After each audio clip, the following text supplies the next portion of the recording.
Opa, galera, boa noite, tudo bem com vocês?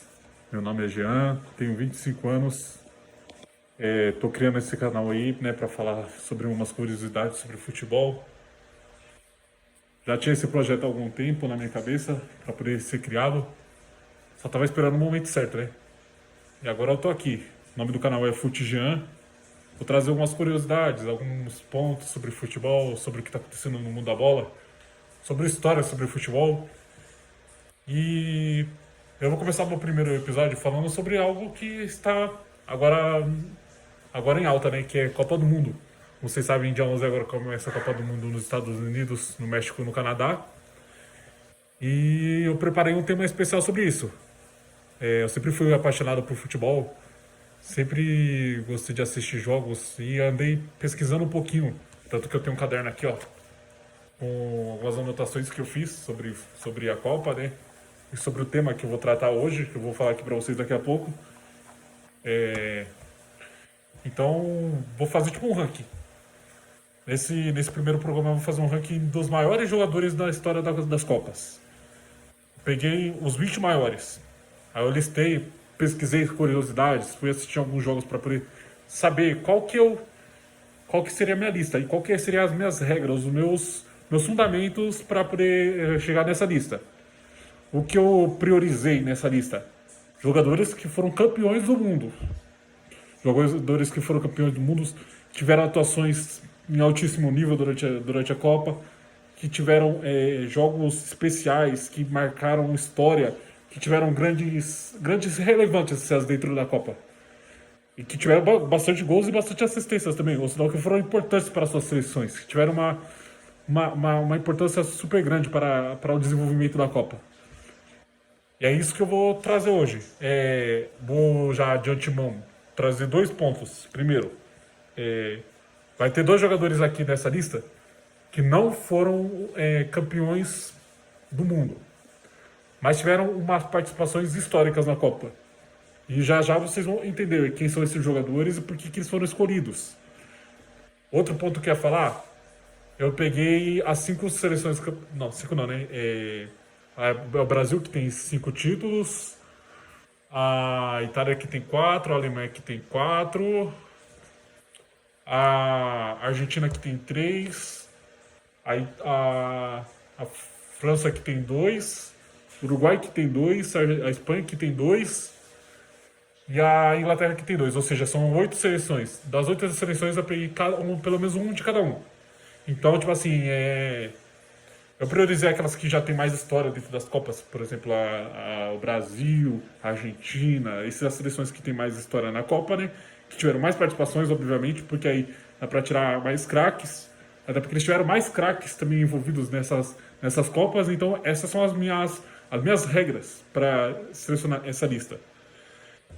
Minha lista vai ter Pelé, do Brasil, Maradona, da Argentina, Franz Beckenbauer, da Alemanha, Giuseppe Meazza, da Itália, Johan Cruyff, da Holanda.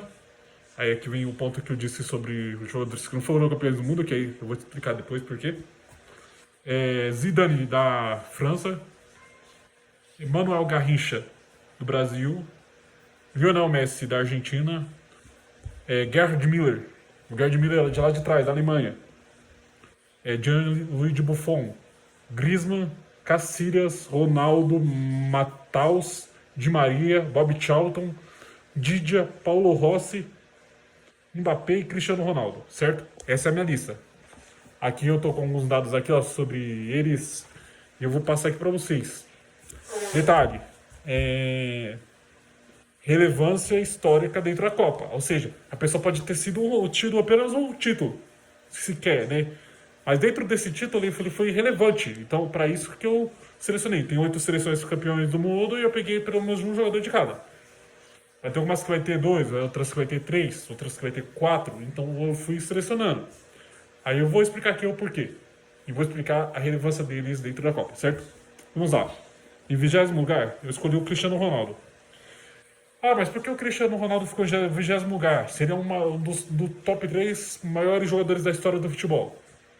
O Cristiano Ronaldo, ele jogou 5 Copas do Mundo. Ele tá indo pra sexta agora de 2026. E nessa Copa, ele vai ter a oportunidade de ganhar pela primeira vez a Copa do Mundo. Talvez, né? Dependendo de como tiver a seleção portuguesa. E a seleção portuguesa teve uma grande seleção. Mas, porém, é que o Cristiano Ronaldo não tem, assim, tantas grandes atuações em Copas. A primeira vez que ele foi ter uma atuação assim, gigantesca assim, em Copas foi em 2018, na, na quarta Copa do Mundo dele. Então, tipo assim, é meio complicado você botar um cara que não tem o título de Copa do Mundo. Por mais que ele seja gigantesco, isso não tira a grandeza dele. Mas, infelizmente, ele não tem grandes atuações. O Cristiano Ronaldo tem 22 jogos em Copas do Mundo, 8 gols e 2 assistências. Ele marcou um gol na Copa de 2006. Ele foi super importante naquela classificação para a semifinal, que acho que o Portugal, se não me engano, foi terceiro colocado, se não estiver enganado. Mas, tipo assim, ele não foi o jogador, tipo assim, o principal. Aí tinha ali o Luiz Figo, tinha João Moutinho, tinha alguns jogadores ali, Pauleta, tinha muitos jogadores ali que eram mais importantes, até porque ele era novo, ele ainda não tinha a importância que ele tinha. Aí ele jogava no Manchester United, estava começando a se construir como um grande jogador, como o melhor do mundo. Então, por causa disso, que ele ainda não tinha assim, uma desenvoltura tão grande. Mas ele fez uma boa Copa do Mundo em 2006. Em 2010, ele fez um gol também só, contra a Coreia do Norte. Mais uma vez, ele não foi tão importante. Ele teve alguns jogos ali bons, alguns médios, mas bem mais ou menos. Na Copa de 14, ele fez um gol também, só que ele estava machucado. Também não teve grandes atuações. Em 18, ele fez aqueles 3 gols contra a Espanha. Aí, pra mim, é o grande jogo dele nas Copas. Em 2022, ele já pega e faz uma Copa boa. Só que, infelizmente, o técnico lá, que se não me engano era o Roberto Martinez, ele vai lá e tira ele e bota o Gonçalo Ramos. Que, convenhamos, não é nenhum Cristiano Ronaldo. Mas, infelizmente, ele foi substituído durante a Copa.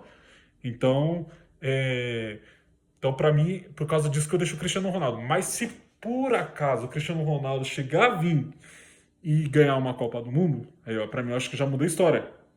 Porque aí o Cristiano Ronaldo vai subir um pouquinho mais, vai subir um pouquinho mais essa escala, tá certo? E dependendo da atuação dele também dentro da Copa. Na 19ª colocação, eu coloquei Johan Cruyff. O Cruyff, cara, é o caso que eu falo pra você que é fora de série. O Cruyff jogava em tudo que era posição do meio pra frente. Ele era polivalente, ele jogava em tudo que era de tudo que era jeito. Ele era a peça central da Holanda de 74. Ele jogou uma Copa só, que foi de 74. A única Copa que ele jogou. E nessa Copa ele arrebenta, ele joga demais. Joga num nível absurdo. Não só ele, mas como a Holanda toda, do Rinus Mitchell. Então, tipo assim, pra mim, ele bota ele aqui nessa colocação. Pra mim, ele foi. Na única atuação dele que teve Copas, pra mim, eu acho que ele foi melhor que o Cristiano Ronaldo em uma Copa só. E pra mim, ele é um dos maiores jogadores da história. Então, pra mim, eu acho que o Johan Cruyff merece muito a 19ª colocação. Se você for assistir os jogos da Holanda de 74, meus, são jogos de puro nível altíssimo. De nível absurdo, de fora de série. Então, algo muito bom, meu. Era uma seleção que jogava pra frente, meu. Que ninguém marcava posição. Todos jogavam em posições diferentes. Isso facilitava o jogo do Johan Cruyff, que girava. Então, pra mim, o Johan Cruyff merece demais estar aqui. Infelizmente, ele não ganhou uma Copa do Mundo. Em 78 era pra ele ir, só que ele acabou desistindo por causa da ditadura que havia ali na Argentina. Que ele abdicou de jogar a Copa do Mundo. Então, pra mim, essa é a razão para ter deixado ele aqui na 19ª colocação. Agora, daqui pra cima, todos os jogadores foram campeões do mundo. Todos têm pelo menos um título. Aí eu vou justificar aqui a minha colocação aqui, porque eu coloquei eles nessas posições, certo? Em 18º lugar, eu coloquei o Alcides Didia. Ah, gente, quem é o Alcides Didia? Pra quem não se lembra, é o autor do gol do empate no Maracanazo. O fatídico Maracanazo, que a gente perdeu para o Uruguai em 1950. O Didia, ele jogou uma Copa do Mundo só. E nessa Copa do Mundo ele... Cadê os números dele aqui? Didia. Ah, tá aqui. Ele teve 4 jogos e 4 gols. Ele não deu nenhuma assistência, mas ele era a peça central daquele Uruguai que foi campeão em 50. Inclusive, arrebentando muito na final. Então, pra mim, por mais que ele não seja maior que o Cruyff e que nem o Cristiano Ronaldo, porém é que ele tem uma Copa do Mundo. Isso pesa muito no meu quesito aqui, que eu tô botando no papel. Então, pra mim, por isso que ele vai ficar em 18º lugar. Bob Charlton. O Bob Charlton, ele joga 4 Copas do Mundo. Ele joga 58, 62. Na verdade, acho que ele joga de 54. É que eu vi ali, foram 4 Copas do Mundo. Não, ele joga de 70. Minto, de 70. Ele joga 4 Copas do Mundo. E ele era o capitão da Inglaterra. Ele era o cabeça da Inglaterra. Ele era o chefão, né? Ele é peça central daquela Inglaterra que é campeã em 66. Joga uma final absurda também. Se você for pesquisar aí na internet também, vai ver vários jogos dele em alto nível, jogando na seleção da Inglaterra. Embora aquela Inglaterra não fez uma Copa assim, nossa, fora da atmosfera. A Copa de 66 da Inglaterra foi cheia de altos e baixos, mas ele sempre se manteve num nível ótimo. É por isso que eu coloco ele aqui. Pra mim, eu acho que ele jogou mais que o DJ em 50. Então, pra mim, eu acho que ele merece muito estar em 18º lugar. 17º, na realidade, né? 17º. Então, pra mim é Bob Charlton no 17ª colocação.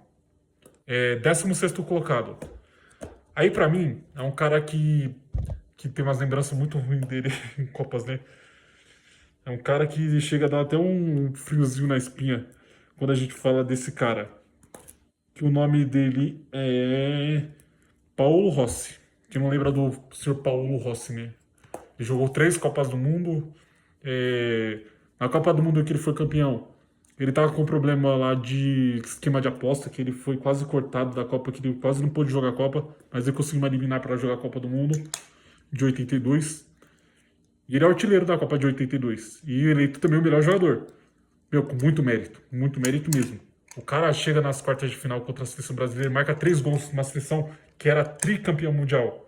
Jogava muito melhor que a Itália. Não que a Itália não fosse boa, mas mas o Brasil era muito melhor que a Itália. Ele vai lá e faz 3-2 num jogo que o Brasil era favoritaço. Ele faz um hat-trick em Copa do Mundo, que é muito complicado. Aí ele faz 2 gols na semifinal e faz um gol na final contra a Alemanha. E joga a Copa de 78 e a de 86 também. Na de 86 ele já não marca gol. Deixa eu pegar os números dele aqui para poder passar para vocês. Ele joga 14 jogos e faz 9 gols.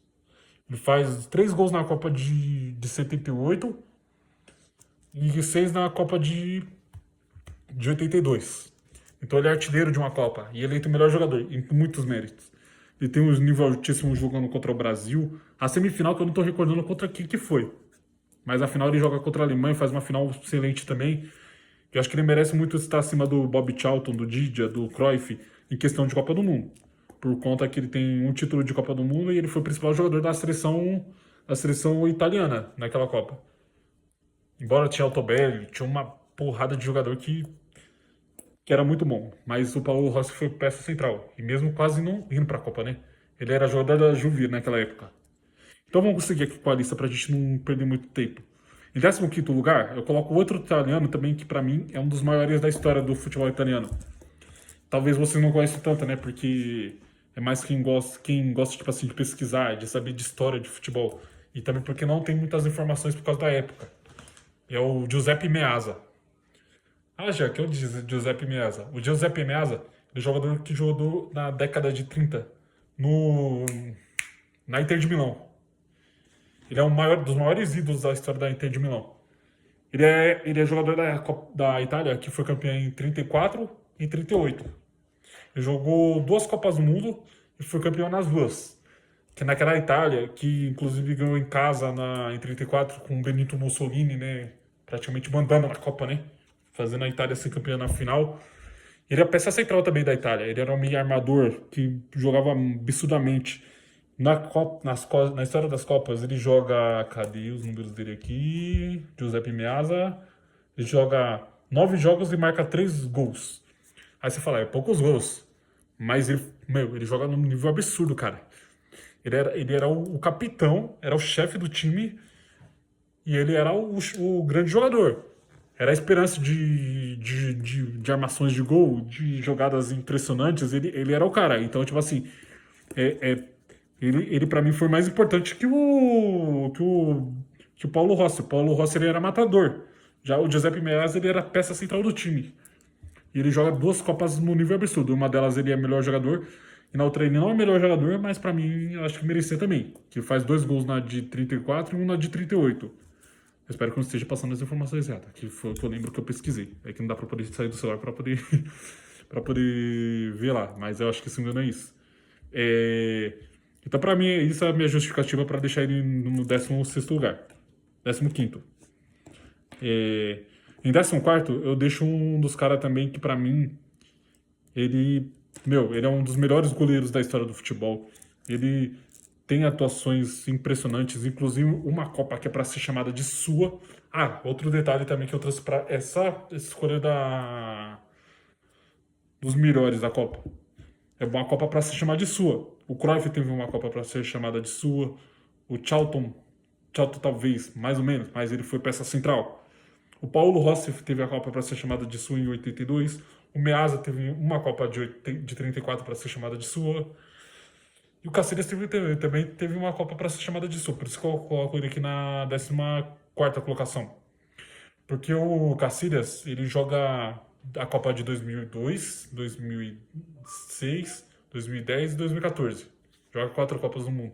Nas 4 Copas do Mundo ele joga num nível absurdo. Inclusive vocês vão lembrar também que na Copa de 2002, ou na Champions League de 2002, ele entra no lugar do goleiro titular.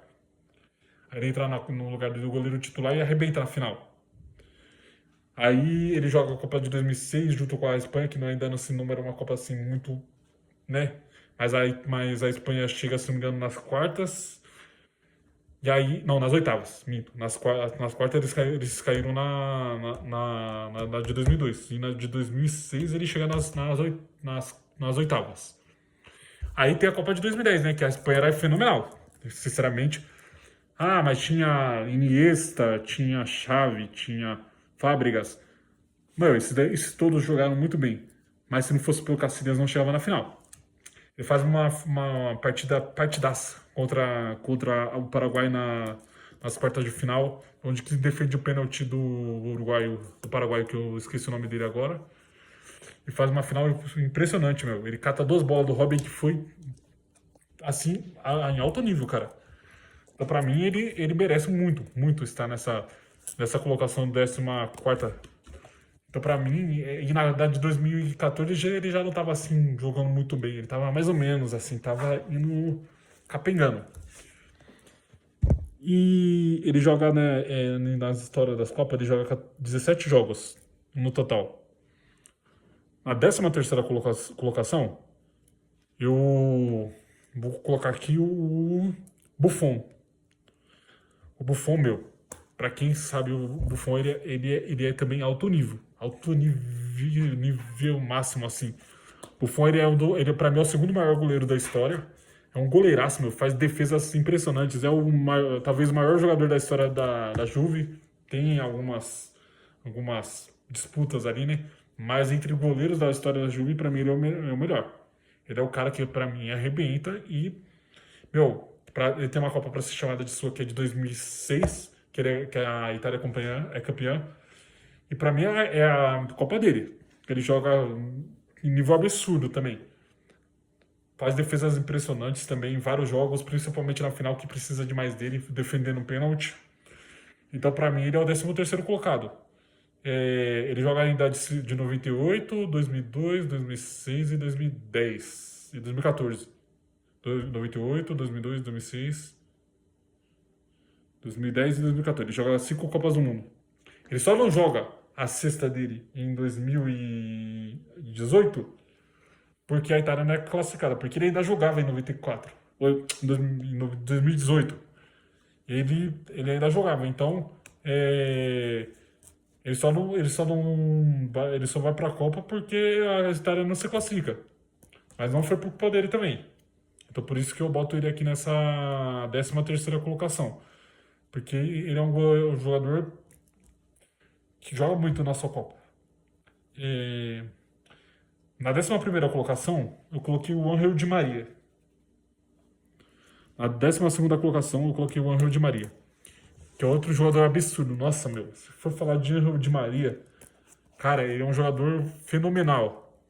Ele É o cara que nunca aparecia tanto nos holofotes quando se tratava de seleção argentina, mas ele era um jogador que jogava muito, cara. Ele jogava muito no Real Madrid, jogava muito no Manchester United.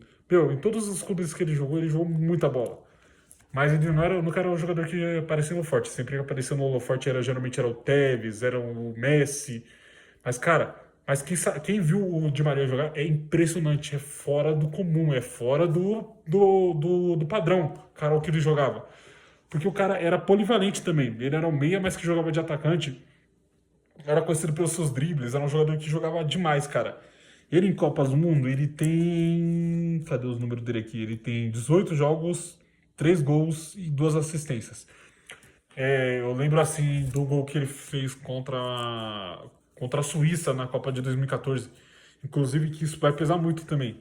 Diferente do Buffon, por exemplo, ele tem duas Copas para mim que para mim são fora do comum. É a Copa de 2014, onde que tem o Messi também como grande peça do time, mas eu acho que o Di Maria, para mim, ele é o melhor da seleção na Copa de 2014.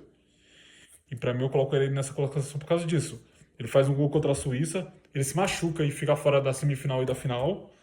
Aí, de 2018, não joga assim uma Copa assim tão boa, mas aí chega na de 2022 e arrebenta, inclusive jogando muito na final. Ele só não joga mais porque o Lionel Scaloni tira ele. Gente, eu vou dividir esse vídeo em dois, porque eu não sei como que vai ser esse primeiro vídeo, né? Porque a YouTube, há muito tempo atrás eu tinha um canal no YouTube, antes desse, que infelizmente não comportava um vídeo tão grande, mas eu vou ver se eu consigo fazer em 2 vídeos. Aí eu vou parar na 10ª colocação aqui pra gente poder fazer, que aí vai ser os pica, né? Os caras grandes. Mas vamos lá. Em 11ª colocação, vou colocar um alemão que, pô, meu, jogou 3 Copas do Mundo, 3 finais de Copa do Mundo. Era um alemão que jogava em tudo que era posição do meio pra frente também. Se precisava fazer uma função lá na frente, ele fazia. Se precisava fazer uma função lá na frente, lá atrás, ele fazia. Ele era a cabeça central daquela equipe. Era o Lothar Matthäus. Quem já viu ele jogar, ele era um jogador muito monstro, cara. Era fora de série o que o Lothar Matthäus jogava. Inclusive, ele é conhecido por fazer uma das melhores marcações da história do Maradona. Ninguém marcou tão bem o Maradona que nem ele. Foi na Copa de 86. Ele abdicou. Na verdade, o Franz Beckenbauer, né, que era o técnico da seleção da Alemanha em 86, ele abdicou de ter o seu melhor jogador da equipe, o cara que era o cabeça da equipe, pra poder jogar ele pra jogar da defesa, cara. Se dá pra pensar nisso, você, por exemplo, pegar o Neymar, que é um cara monstruoso, e botar ele pra jogar lá na defesa, você teria coragem de fazer isso numa final de Copa do Mundo? Mas o Franz Beckenbauer fez. Aí ele botou o Matheus pra jogar de volante, cara. E ele faz uma final absurda. E ele que vai carregando. Ele carrega a Alemanha na Copa de 86, embora tenha o Rummenigge. E na Copa de 90, ele é o principal jogador. Ele é o melhor jogador da Copa em 90. Então, ele pra mim ele é o 11º, cara. Em questão de jogadores, maiores jogadores da história da Copa do Mundo, ele tem que estar. Pra mim, na minha opinião. E na de 82 ele joga, mas ele não joga como titular, ele é reserva. Eu só não lembro se ele joga na final. Eu sei que ele joga a de 86 toda de titular e o resto da Copa na reserva. E aí ele, ele, ele joga de 90 e vira titular tipo, absoluto e vira o melhor jogador da Copa. Ele tem 25 jogos em Copas do Mundo, né? Porque a seleção de. Porque a Copa do Mundo de 82, se não me engano, tem 2 fases de grupos. E tem 6 gols e uma assistência apenas. Mas ele é o principal jogador da equipe. Então, pra mim, esse é o do 20º até o 11º. Vou parar o vídeo aqui, mas eu vou voltar depois para fazer outro vídeo falando os 10 maiores jogadores da história da Copa. Para completar essa lista aqui. Então nós temos ainda para completar aqui Maradona, Beckenbauer, Garrincha, Messi, Ronaldo, Zidane, Griezmann, Mbappé, Miller e Pelé. Eu acho que vocês já vão saber até quem eu vou colocar como maior jogador da história das Copas, né? Que eu acho que não é muito segredo. Mas eu vou botar vou deixar esses 10 para poder fazer depois outro vídeo, tá bom? Desculpa se eu tô gaguejando, que eu tô começando agora a fazer esses vídeos, então, tipo assim, eu tô tentando me soltar mais. Eu também não vou fazer umas edições, assim, muito boas, assim, porque eu não sei editar vídeos, eu tô sendo sincero aqui com vocês, não sei editar vídeo. Eu vou botar um vídeo sem edições mesmo, mas se tipo, caso tiver alguém aí, né, que souber como editar vídeo, como fazer um vídeo de YouTube assim bom, se quiser me dar uma forcinha, me dar umas dicas, eu agradeceria. Se puder me mandar no chat nos comentários, no Facebook, que eu vou postar esse vídeo no Facebook também. Se quiser me dar uma forcinha, seria muito bom, para poder me ajudar, tá bom? Então, até o próximo vídeo, fiquem com Deus e dê like aí no vídeo, se inscreve no canal, tá bom? Valeu!